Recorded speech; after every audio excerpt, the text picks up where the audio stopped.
Greetings, humans. Spinning Mantis here with the next episode of the long, dark challenge mode Nomad.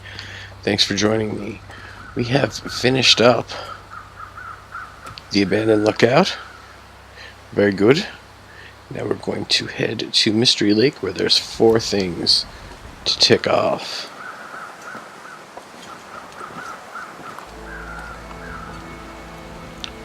And we might as well do the best we can to eliminate weight by consuming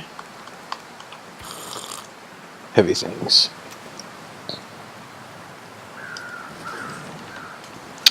And here we go.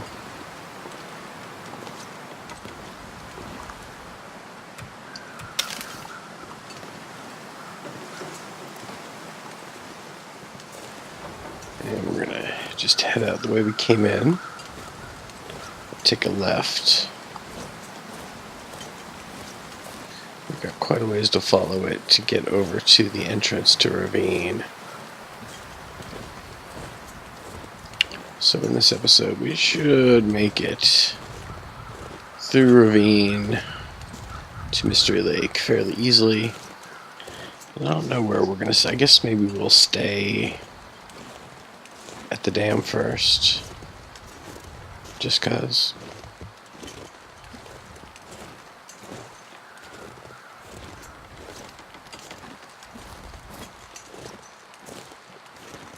So yeah, we're gonna have to take this all the way down and then back up.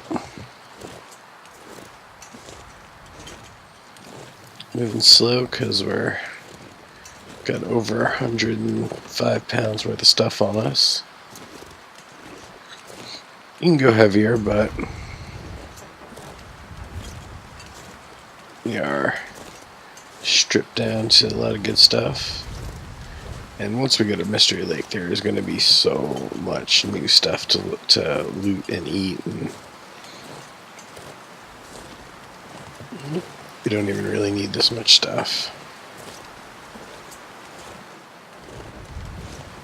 We'll take snack breaks.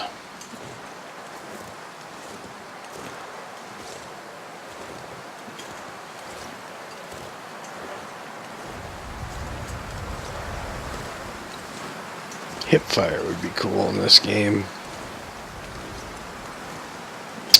If you just had a dot in this mode while you're walking and just pull the trigger without aiming down the sights, you would make just a general shot.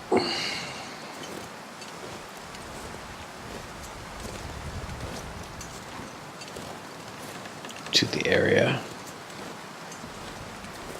without having to be so precise. So that would be for wolves and other things that are coming up on you real quick and are close range. You should be able to hip shot them. Obviously you couldn't do that at range, you would just miss. That would be one way to balance it.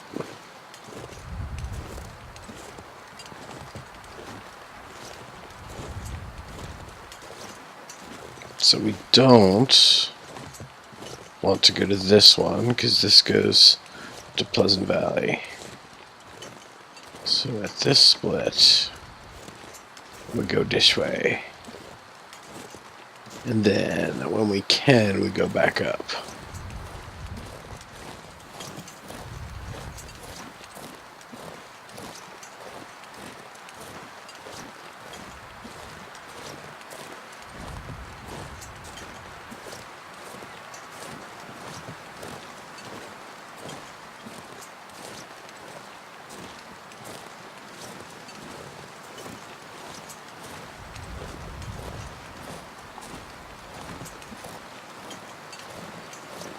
Just gonna skip the trailer as there is nothing we're really looking for, nothing we really need. We got everything.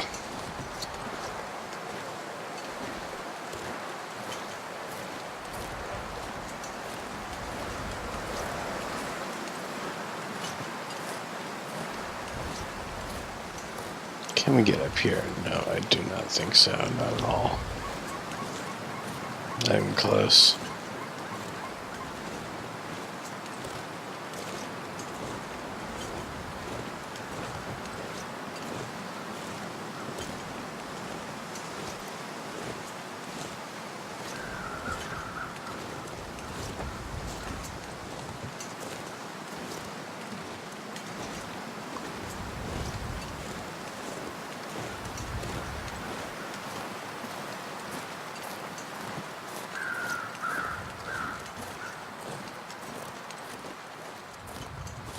Yeah, it looks like a wolf up ahead.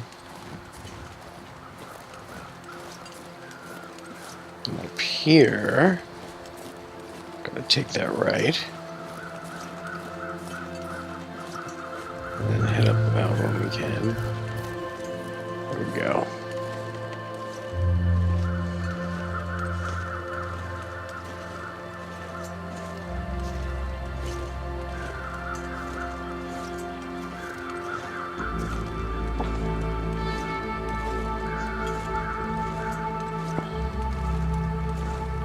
Definitely a chance for wolves up here. Usually run into one on my way to the entrance to a ravine.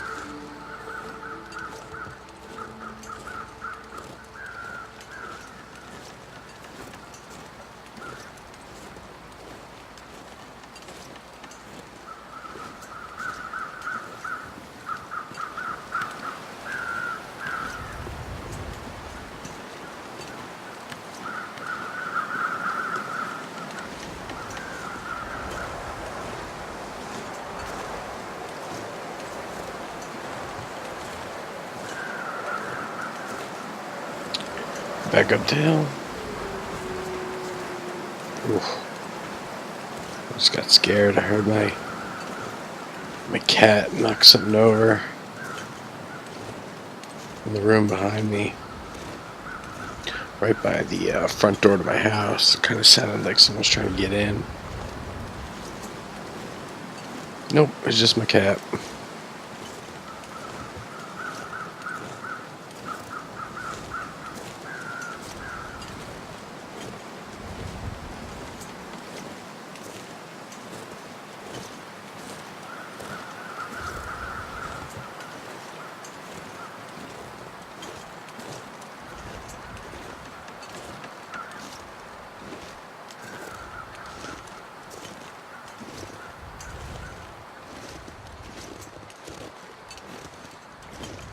Quite a trek.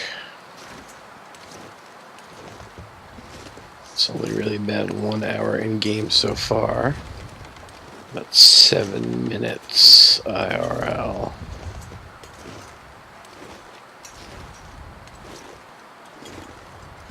More than halfway there.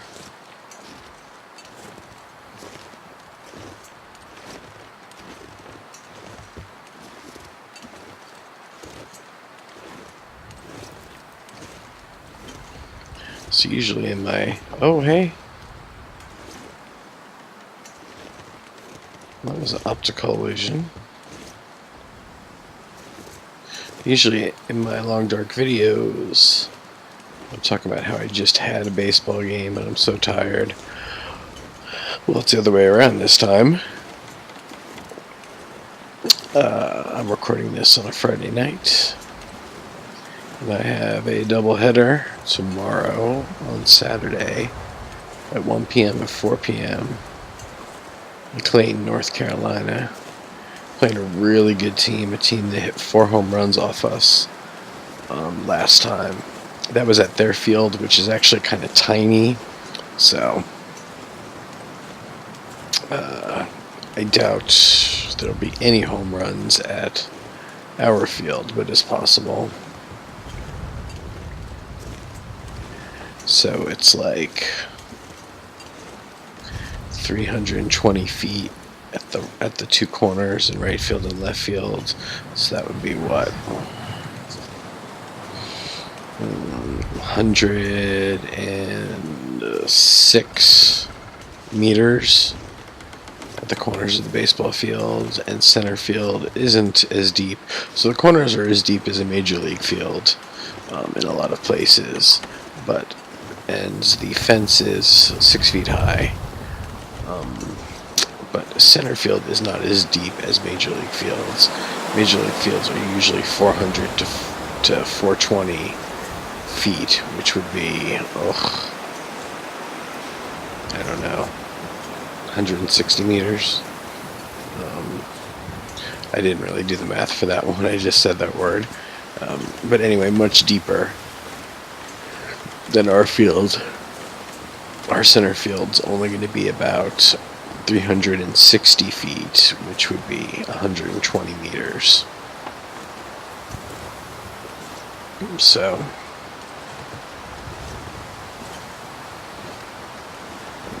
anywho, I doubt there'll be any home runs tomorrow.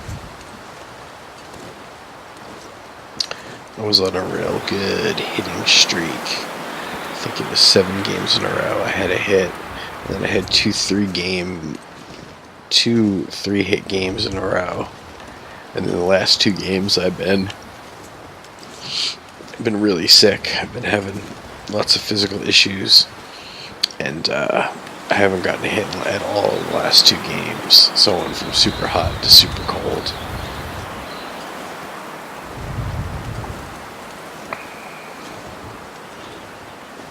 Just too bad. We'll see where we're at tomorrow. I don't feel as bad as I have the past 2 weeks.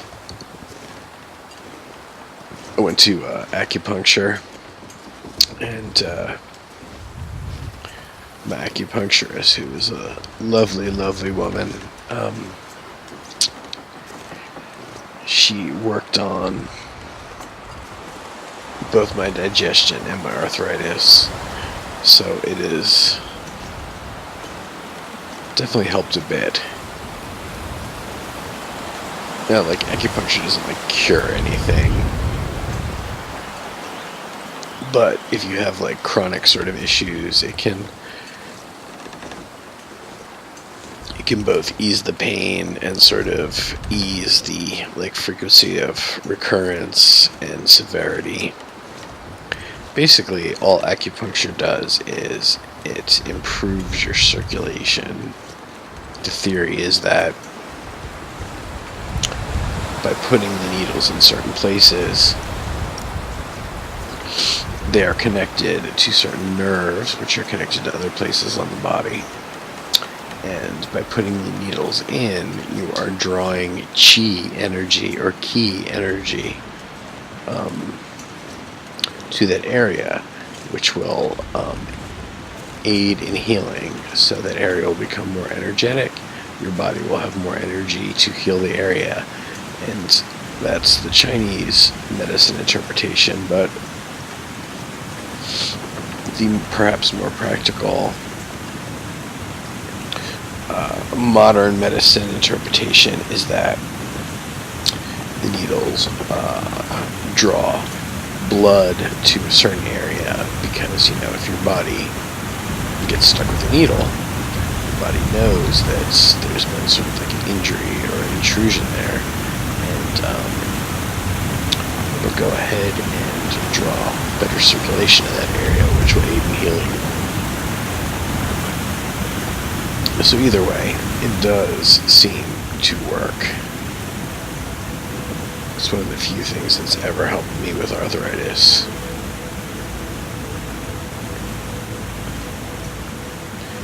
So here we are. Those are all my little stories about baseball tomorrow and acupuncture and arthritis, Crohn's disease and all that good stuff.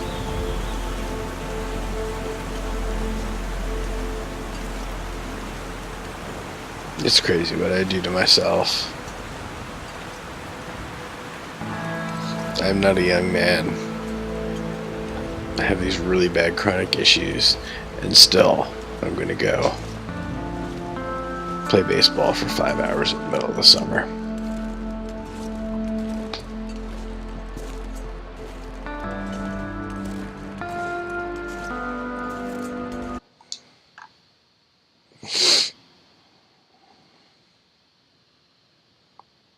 So here we go.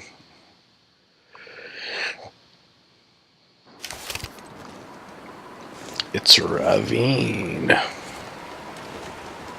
It's the Raven Ravine. I like the new fonts that they put in the game. Definitely a little more interesting, a little more stylish.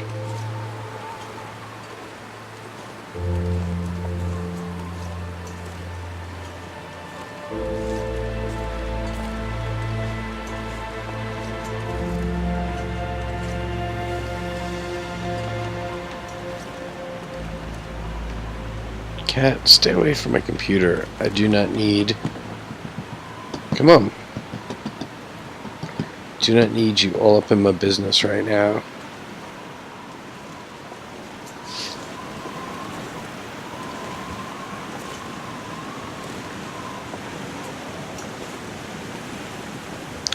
This is serious stuff, Cat. Serious stuff. You don't want me to fall, do you? Kitty, then who would feed you?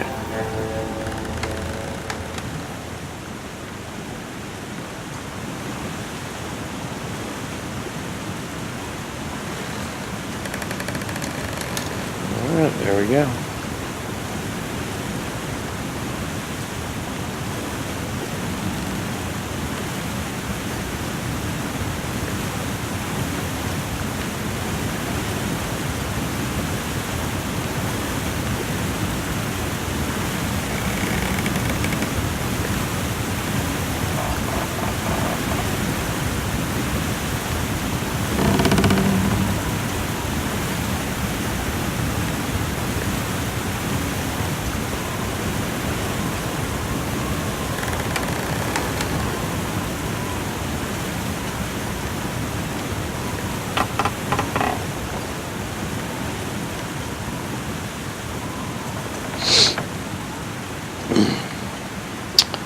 Alright, that was that.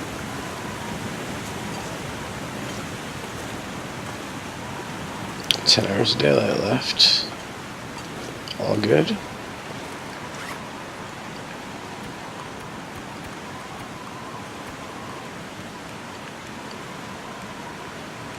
Alright, what's heavy?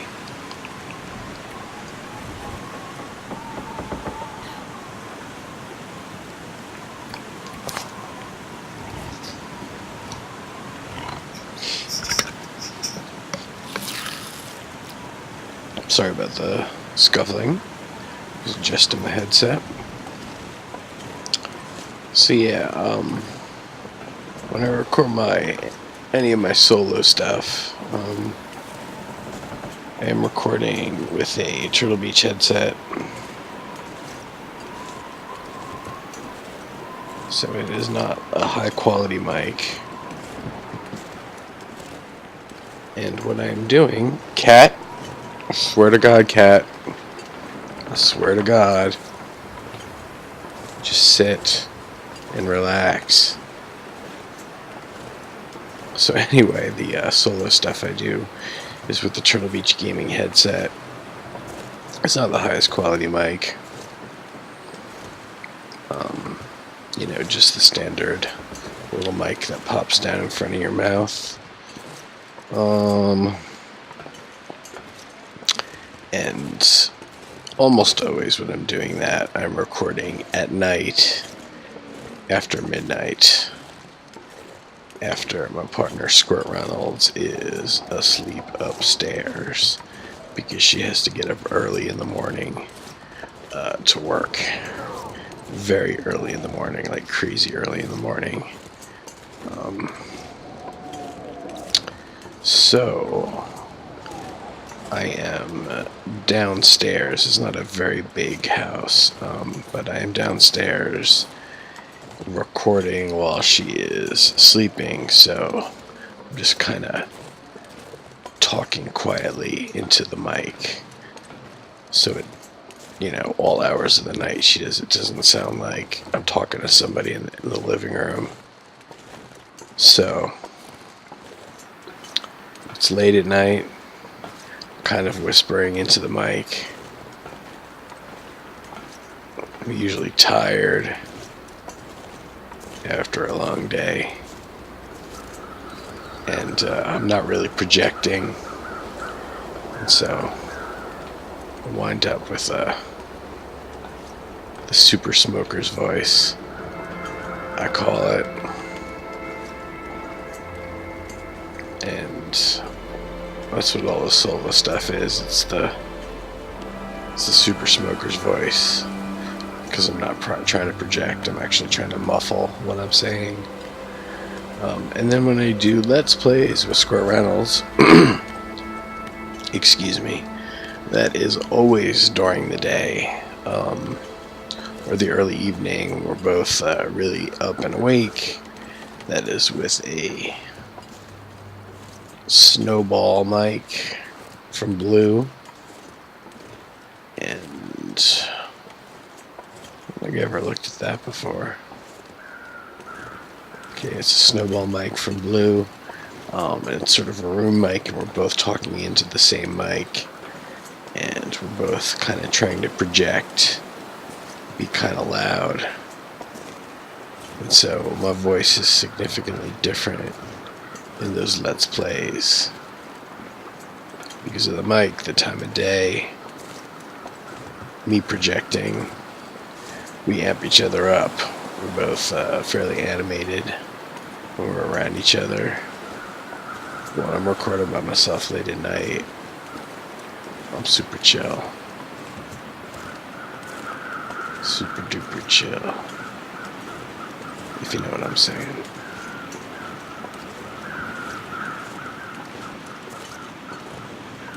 So we're getting there. 9 hours of daylight left.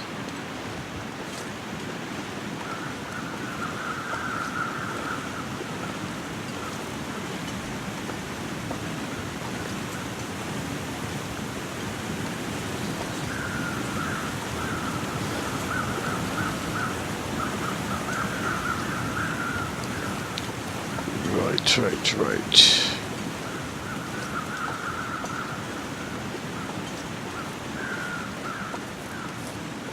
Here we go.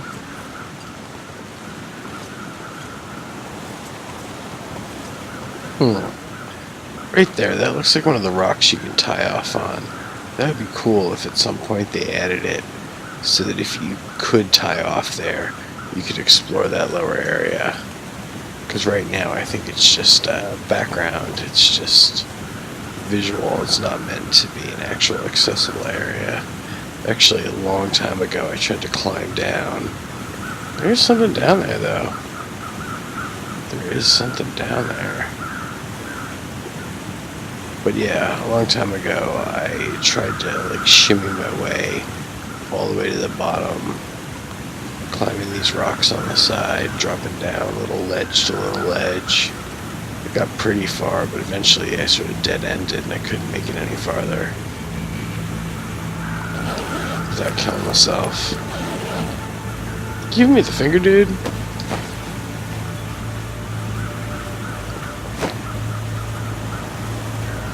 Alright. Carry on. There's always a dead deer here.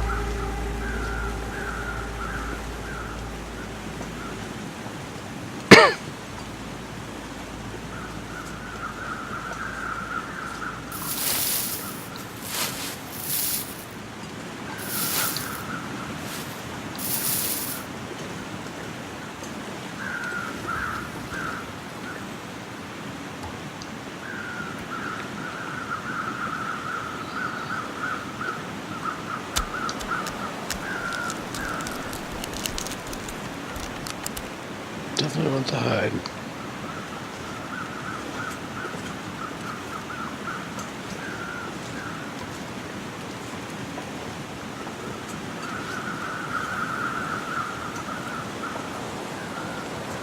Eight hours of daylight left. I'll be there with 7 left.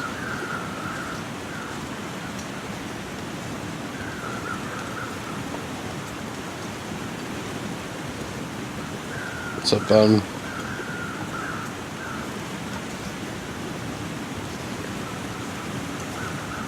Okay, bun.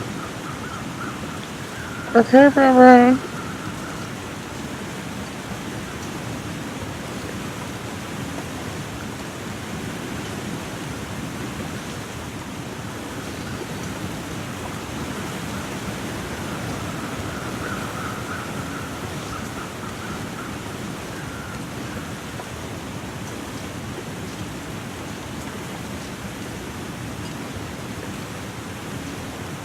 See some more old man's beard over there to the left, but it's too far out of the way.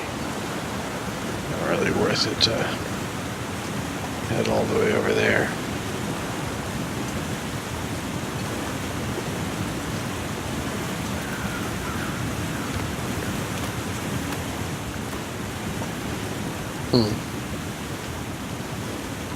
Some real bad aliasing there.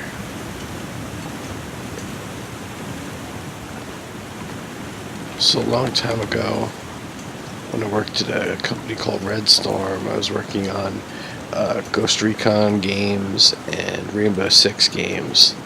And one of the big things that we had to do was crawl the maps and look for stuff like that. I think it's actually not on the rock. It's the edges of that grass texture, and sort of identify things like that so that they can be fixed. Often, if structures weren't built perfectly, you wind up with like gaps and stuff, and that's real bad in a shooter game because that can be exploited. If you've actually got a gap in a building, even if you can't see it or you can barely see the gap, someone can shoot through that wall usually, and it's sort of an exploit spot. Sometimes you can exploit something like that, just a little tiny crack in the geometry to kind of, even though it wouldn't seem like you could, but you could like actually squeeze through, do something like use your jump or your roll, and all of a sudden the game puts you on the other side of the object and you can shoot through it. It's the type of thing that you definitely need to look for when you're testing shooter games, because shooter players are like the ultimate exploiters, the ultimate cheaters. They will use everything they can to get an advantage. So, sort of testing with the mind of an exploiter is a good thing for a shooter game when you're doing shooter game development. People will find those spots. Recently in Overwatch, apparently there were a bunch of spots that people could bug into.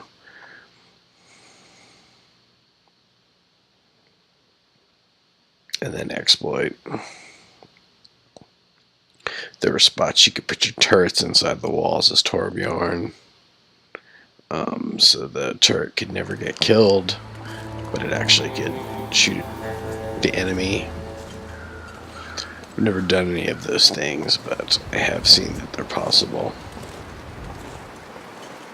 So here we are. Here we are, here we are, here we are.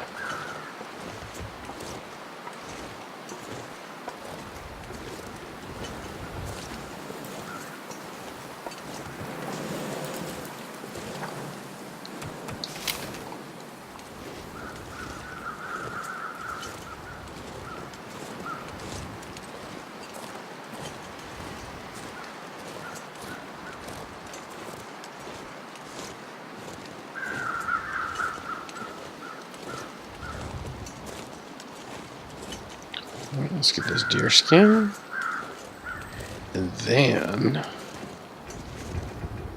into the dam.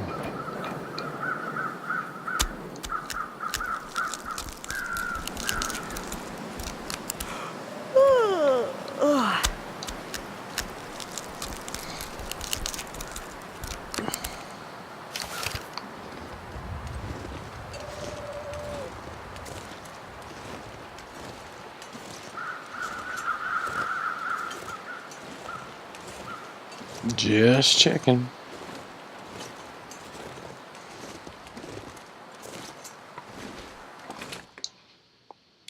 Well, we made it. We made it indeed. Deedly doodly. So let's start by dropping things that need dropping.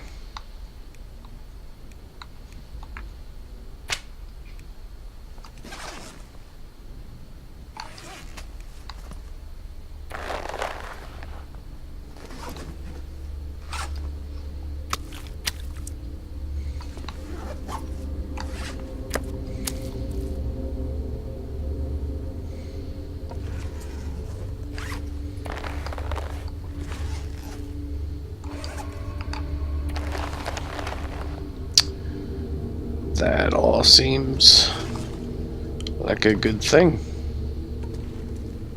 Alright, let's just check this floor out.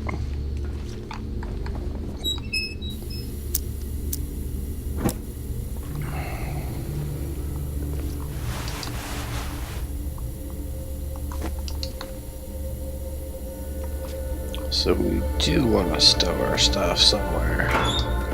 In this locker. Good as any. So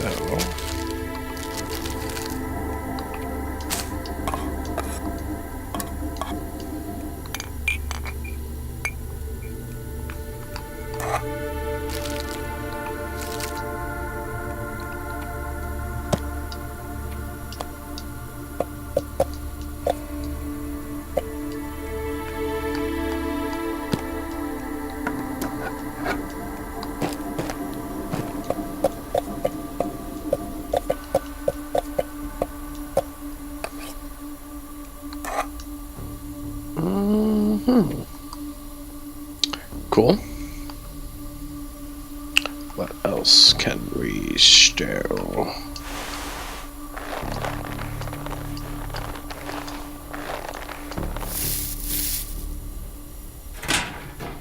Alrighty.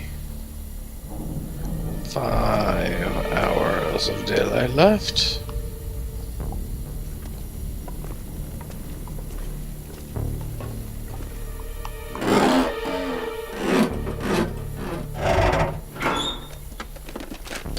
Best be prepared for anything.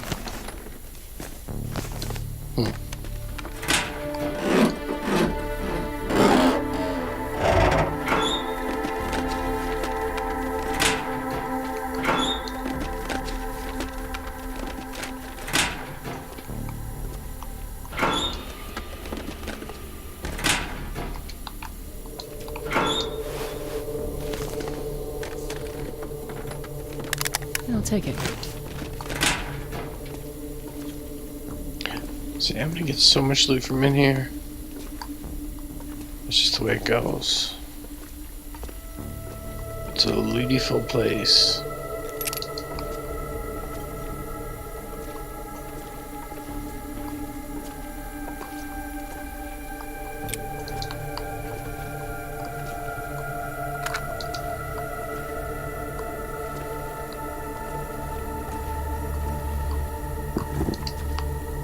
Some base boots. Rifle ammo.